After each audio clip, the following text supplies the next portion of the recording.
Today on BRStv, we're diving deeper into two-part than ever before.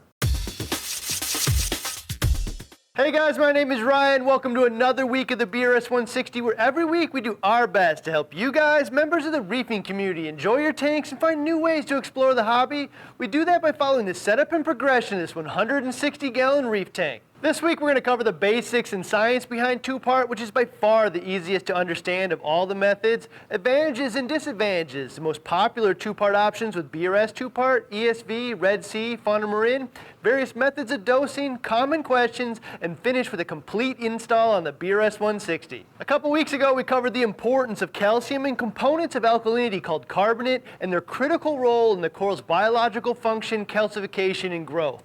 Two-part is one of the most popular methods of replacing that calcium and carbonate consumed by corals. Two-part is likely the easiest to understand and implement methods of replenishing calcium and alkalinity in your reef tank. Simple as one jug filled with calcium ions and the other jug filled with alkalinity. Each day your corals, coralline algae, clams, and other tank inhabitants will remove calcium and alkalinity from the tank, and the corresponding levels in the tank will drop. It's fairly common for calcium levels to drop 10 points from say 420 to 410, and alkalinity from 8 to 7 in a single day. In a heavy stock tank, it can drop even more. All we need to do is pour in some calcium solution to bring the calcium levels back up to 420 and some alkalinity solution to bring the alkalinity level back up to 8 DKH or your desired goal for the tank. For the most part, once you figure out how much to add to the tank, it's the same amount each day, and you can just add it with your fish food or set up something automated. I kind of wish I could tell you it was cooler and more involved than that, but it isn't. And that's why two-part is probably the single most popular method of replacing and maintaining calcium and alkalinity in the reef tank. In reefing, simple, easy to understand, and reliable generally has very close ties to long-term success. Basically, every two-part in the market is comprised of just a few main elements. The calcium portion is almost always primarily calcium chloride dissolved in water. Calcium chloride is an ideal choice for this because once you dissolve it in water, it ionizes into calcium and chloride ions.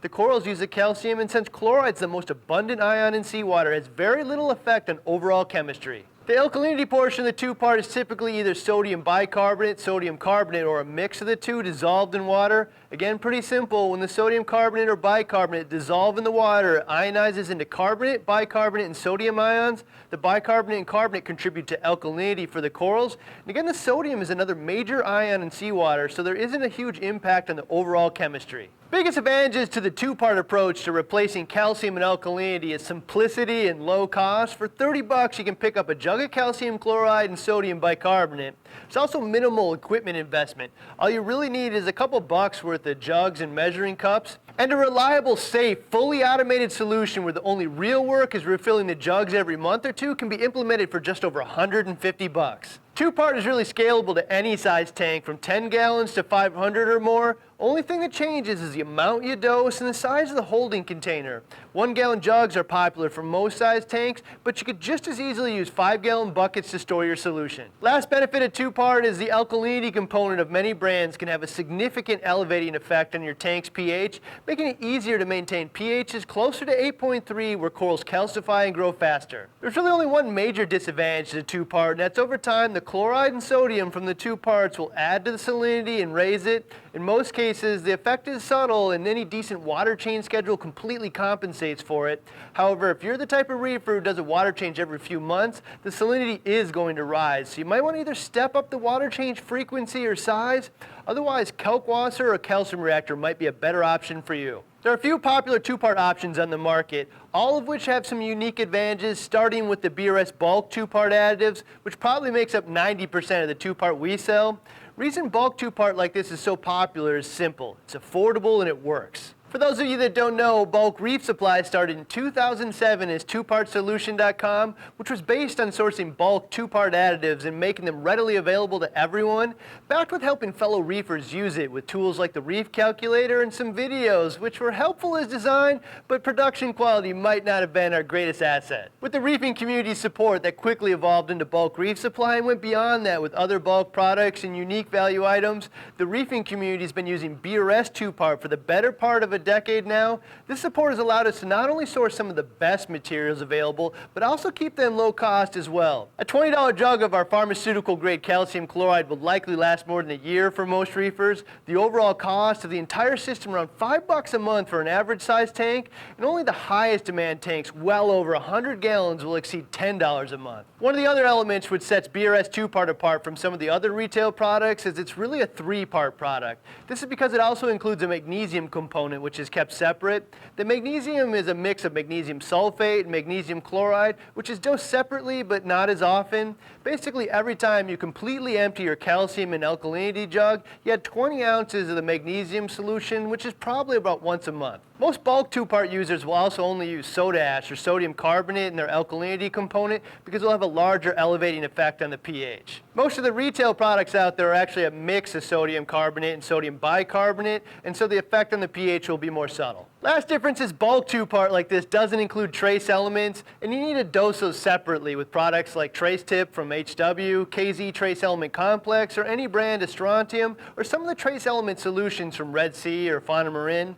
Many 2-part users, however, just rely on a solid water change schedule with a high quality salt. More or less, bulk 2-part is similar to spending a few bucks on flour, baking soda, and salt, so you can bake a month's worth of homemade bread rather than spending twice as much on a single loaf of bakery bread made of the same elements. However, bakery bread is tasty and less work, so there are a few good retail 2-part options I'd recommend as well, as long as you don't mind spending the extra money for a few unique features and elements. ESV is probably the longest lived of them all and historically the most well-known commercial 2-part on the market. Two biggest differences about this product is they include trace elements mixed into the 2-part. The product is designed to provide all the other important major, minor, and trace elements in the proper ratios to duplicate the composition of synthetic seawater and put it into just 2 parts. There's a huge convenience factor here. There are only 2 parts with no magnesium or trace element products to combine it with. It's also probably the lowest cost retail option because most of the others require you to buy several related trace element products as part of their system. That said, there's a reason why magnesium and many trace elements are not typically mixed in with 2-part directly, and that's because many of them will precipitate out with the calcium or bicarbonate when mixed in. So convenience does come at a cost and reduces the availability of the elements or prevents them from being included in the solution. However, based on the success rates using ESV 2-part and the huge following, I think most of us have to agree it does include the essential elements required for success. This is where Fauna Marin comes in. Fauna Marin is a German company which has their own version of 2-part they call the balling light method. This is fairly similar to the bulk 2-part method most of us are familiar with 3 parts, a calcium part produced with mixing calcium chloride with water, a mix of sodium carbonate or bicarbonate for the alkalinity, and then you use magnesium chloride alone for the 3rd part. To that, they offer 3 trace element additives you mix directly into the calcium and alkalinity solutions. Trace 1 and 2 are mixed directly into the calcium solution and include a mix of elements designed to improve metabolic health and color with elements like strontium and barium. Trace 3 is the halogens like iodine and fluorine and mixed directly into the alkalinity jug. This approach to trace elements is likely fairly complete and pretty easy to implement because it's done when you mix up the 2-part jugs. The reason they're adding it in separate solutions rather than mixed in with the salts to begin with is likely twofold. Starting with it might not be affordable and stable in a salt form. It's also likely easier to get a homogeneous mix of the elements in a liquid. Large volumes of salts or powders can be very difficult to mix homogeneously, especially when you're talking about trace elements which only require a couple parts per million. Salts and powders will also stratify during transport. An ionized liquid of these elements, which can be shaken before addition, is likely going to result in a more accurate addition than trying to mix the dry elements. The last 2-part we're going to cover today is Red Sea's Reef Foundation program. I have to say Red Sea's approach to this seems to be the most complete and transparent of all the retail 2-parts out there. They have excellent instructions and even better, some of the easiest to follow videos on their products designed on helping you understand the concepts and be successful using the system. Similar thing here again with 3 parts, calcium, alkalinity, and magnesium, all separate. However, the calcium mix also includes strontium in this case.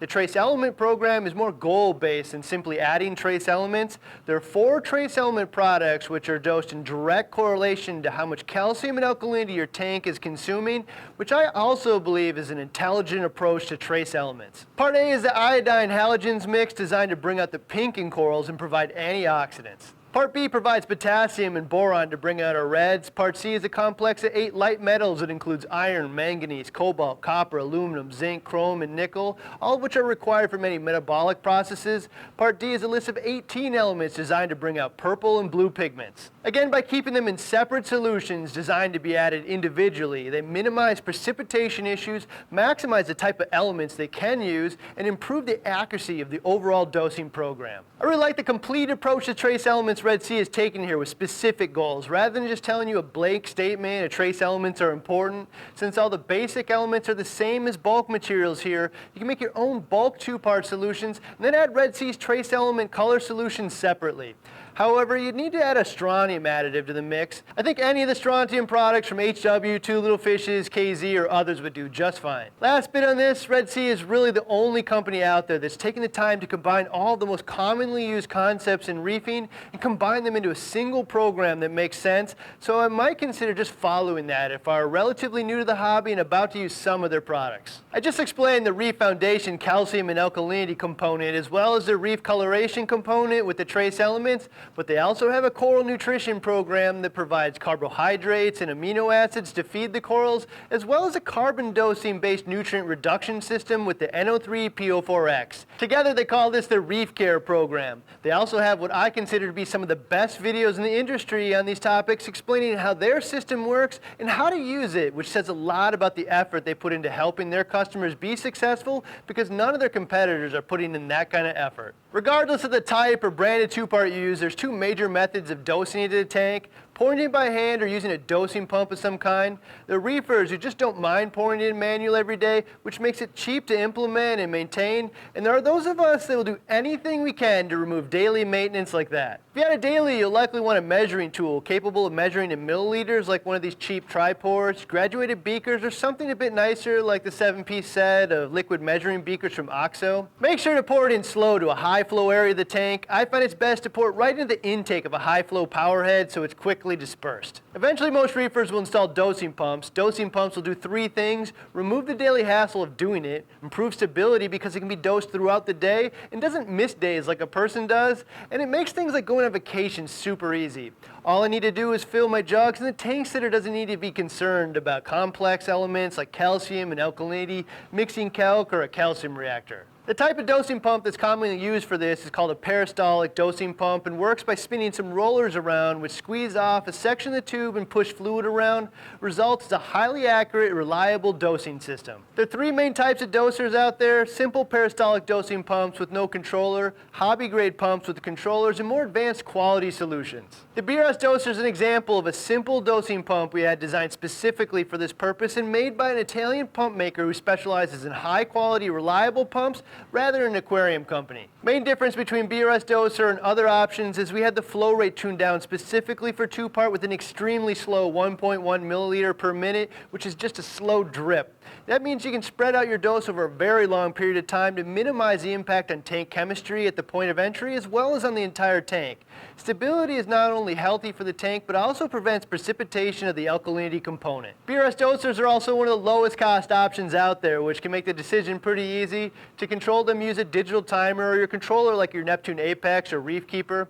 Since a pump doses 1.1 milliliters per minute, how much it doses is just a function of how many minutes it's on. 10 minutes is 11 milliliters, 100 minutes is 110 milliliters, and so on. You can also use the timer to spread the dose out over the day. The next wave of dosers are the hobby grade dosers. I have to say I have a love-hate relationship with these. They're fairly low cost and use awesome built-in dosing controls, so you don't need that timer, and it makes them a breeze to install. But overall, the build quality is a bit lacking. I do think they're high enough quality to use and can be relied upon to a reasonable degree, but there are a couple points worth noting. Main one is most of them use a metal rod and rubber rollers as a drive mechanism. I guess I can't say I've used one long enough to see this type of drive mechanism slip and cause inaccuracies, but the design would appear to be prone to that. The flow rate of these pumps is also higher than most 2-part users would call ideal. You can see the flow rate differences here of the alkalinity component of 2-part being added with the 1.1 milliliter versus a faster hobby grade pump. That said, if you don't want to mess with timers and like the built-in controller, this is the most affordable option. Next step up are the more advanced dosing pumps like the Vertex Libra and Neptune Dose. From top to bottom, you can see the improved components which result in usability, quality, and reliability improvements. The Vertex Libra uses Japanese-made pump heads by one of the leaders in the peristaltic pump industry. Includes a touchscreen interface that's super intuitive and anyone could figure out without instructions, and comes in a model with Japanese stepper motors for longevity and accuracy. The Libra isn't the most inexpensive model out there, but you get what you pay for. The Neptune Dose is in the same awesome category. If you already own a Neptune controller or are about to buy one, I think this is almost a no-brainer for two-part dosing. Everything about this pump is superior to the average hobby-grade pumps out there. You can take one look at the stepper motors inside versus the hobby-grade motors and know this is in an entirely different class of pumps. You can of course use a cool Neptune Fusion interface to control the pump. It automatically adjusts the speed to be appropriate for the length of dose, and because it's a stepper motor, it's capable of doses as small as 1/10 of a milliliter. The 2-head dose really isn't much more expensive than the 3-head hobby grade version, so unless you really need that 3rd head, I'd strongly consider the Dose. In relation to all this, there are some popular 2-part dosing accessories, starting with storage containers. Vertex makes some nice ones. Neptune makes one which goes beyond storage and hooks up to your Apex to tell you when to refill them via text or email. Skims make some rectangular versions which waste less space than cylinders, and we stock some cool options like these Space Saver jugs which hold a gallon of water, but in a form factor which is much easier to install under a sump. You can also use basically any reef-safe container. I personally use the largest container I can fit in that area, like a 5-gallon bucket, so I don't have to mix or refill the containers often. As long as you have a good fitting lid, the solution will last more or less forever. Keep in mind it can't be completely sealed because you do need some air to enter the container as the fluid is removed. Many reefers will just shove the end of the tubing through the top of the jug or bucket, and anyone who's done that knows the tube will coil and never really reach the bottom, and the depth changes as you move the lid. Do yourself a huge favor and pick up a Murloc bulkhead and add it to the top of your jug or bucket. This will not only allow you to detach your tubing easily, but also allow you to insert a 1/4-inch acrylic tube into the bottom so you're always drawing liquid at the exact same height. Trust me, you'll wish you did this ages ago. Another couple of really nice components are the tubing holders. Vertex makes a magnetic one and Bubble Magus makes a hang-on version. This is an awesome way to keep the dosing tubes in order so they're not just hanging around all willy-nilly in the sump. Magnetic is nice, but I prefer the hang-on version which can be tightened down for security. Only other part of this is it's nice to own some of your own tools for 2-part rather than constantly robbing stuff from the kitchen, which we know most of our spouses hate. Not only can you not find them when you need them, but who wants to make food with the stuff that's been in our reef tank? OXO makes some nice durable mixing spoons, measuring cups, milliliter beakers, funnels, scoops for the 2-part, and long-term storage containers for the chemicals like these push lock containers. If you're interested, all of this can be found in our additives category under dosing accessories. So I'm going to give this away. We're going to dose 2-part on the BRS 160. We'll still cover calcium reactors next week and all the cool elements associated with them, but end of the day, there are 2 elements that prevent me from using calcium reactors. One, there's just more to fail and maintain on a calcium reactor than there is 2-part. And second, reefers do so much to try and maintain a pH of 8.3, it just seems silly to put a piece of equipment on the tank that's intentionally going to drop the pH. There are ways around this by combining a calcium reactor with Kalkwasser, but I just can't find a reason to justify the time and expense. So we're obviously going to automate our 2-part dosing with a dosing pump. Which pump is up to some debate. If we had an Apex on this tank, I'd absolutely go with the Dose, no question, but we don't. So to me, the options between the BRS 1.1 milliliter doser and the Vertex Libra, end of the day, I've been using the BRS doser on so many tanks with tremendous success, I just can't justify the extra expense, even though the Libra is ultra cool. For 2-part, same thing. Almost everyone I know runs 2-part, uses bulk additives because the savings over retail products are so huge. We're going to go with the BRS 2-part. I'm not concerned about trace elements because we're going to maintain them with a good water change schedule using HW salt, and the most important trace elements will be replaced as part of our Zeovit regimen. As for containers, we're going to use 5-gallon buckets rather than fancy dosing containers just to reduce the frequency of filling them to just a couple times a year. I'll use the Murloc bulkhead and acrylic tube on the bucket lid to make sure the dosing container is easier to work with and reliable. I will say if I had a Neptune Apex on this tank, I'd almost certainly use their containers because they look awesome and it's a nice feature that the system will tell you when they're empty. It's, however, something that you could use some float switches and your controller to tell you as well. The horizontal type of float switch which might work well for this depending on your container. As a backup safety feature, I'm going to install a pH controller on the alkalinity dosing pump so it turns off power if there's ever any type of malfunction with the timer controlling the doser. This will prevent any type of alkalinity overdose related to the pump getting stuck on. I have to say we're going to install a full aquarium controller of some type at the end of this series. I put it at the end of this series to make the weekly installs a bit less complex, and so we can cover the detailed programming for the entire system once it's set up, rather than piece by piece. But every week it seems a bit more silly that we didn't cover the controllers first, because it's going to cost a lot of money to replace all this unneeded gear.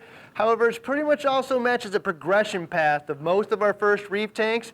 Now they all have a controller of some sort. Couple quick tips on using two-part in your systems. Always mix the salt into the water, not the water into the salt, which will make dissolving the material a lot easier. This is particularly true of the soda ash or sodium carbonate component, which can clump up. The best way is really to mix it in an open-top container where it's easy to stir and pour the soda ash in.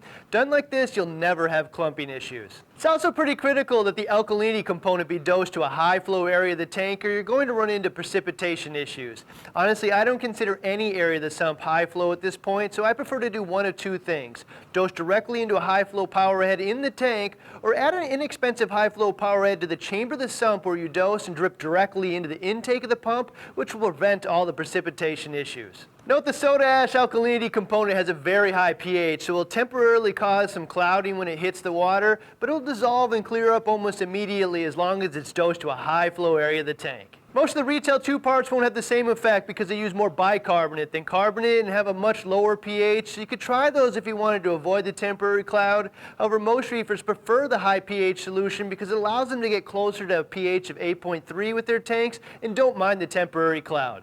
Right now, this tank doesn't need any dosing because we have a good water change schedule, and there are no corals in the tank yet, so we're not going to turn the dosing pumps on, but once we do, we'll explain the doses and how they rise as we add different species of corals. If you end up adding two-part to your system, be sure to check out our ultra-detailed step-by-step how-to on two-part called How To Dosing Two-Part to Your Reef Tank, which covers almost everything related to implementation. Until then, I hope we shared something new and valuable on two-part today. If we did, let us know with a quick thumbs up and subscribe. If you have any questions, please let us know in the comments area below, and we or the community will do our best to help. See you next week with week 32 of the BRS 160 calcium reactors.